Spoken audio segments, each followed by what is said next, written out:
Sini Galaxy global construct ചെയ്തിട്ടുള്ള ultra luxury home theatre ആണിത്. ഇതൊരു 20ഓളം സ്പീക്കേഴ്സ് ഉള്ള ഹോം തിയേറ്റർ ആണ്.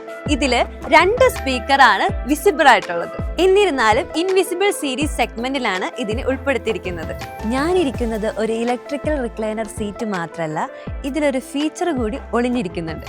അതെന്താണെന്ന് ചോദിച്ചാൽ അതൊരു ബേസ് ഷേക്കറാണ്. ഉദാഹരണത്തിന് നമ്മളൊരു ആക്ഷൻ സിനിമ കാണുകയാണെങ്കിൽ ഈ ചെയറിൽ നമുക്കൊരു വൈബ്രന്റ് മോഡ് ഫീൽ ചെയ്യും. ഇവിടെ യൂസ് ചെയ്തിരിക്കുന്നത് ലോകോത്തര ബ്രാൻഡായ JVCയുടെ 4K ലേസർ പ്രൊജക്ടർ ആണ്. ബ്യൂട്ടിഫുൾ ആയിട്ടുള്ള അക്വസ്റ്റിക് ട്രീറ്റ്മെന്റ് ആണ് ഇവിടെ ചെയ്തിരിക്കുന്നത്. ഇതൊരു മാസീവ് സൈസ് ആയതുകൊണ്ട് തന്നെ 7.6.6ന്റെ കോൺഫിഗറേഷൻ ആണ് ഇവിടെ ഉള്ളത്. ഈ തിയേറ്ററിന്റെ ഹേർട്ട് എന്ന് പറയുന്നത് ഡെനൻ AVRന്റെ 6800H ആണ്. 200 ഇഞ്ചിലുള്ള മാസീവ് 4K അക്വസ്റ്റിക് സ്ക്രീൻ ആണിത്. ഇവിടെ സിനി ഗാലക്സി പ്രൊവൈഡ് ചെയ്യുന്ന ഇലക്ട്രിക്കൽ റിക്ലൈനർ ചെയേഴ്സ് ആണ് യൂസ് ചെയ്തിരിക്കുന്നത്.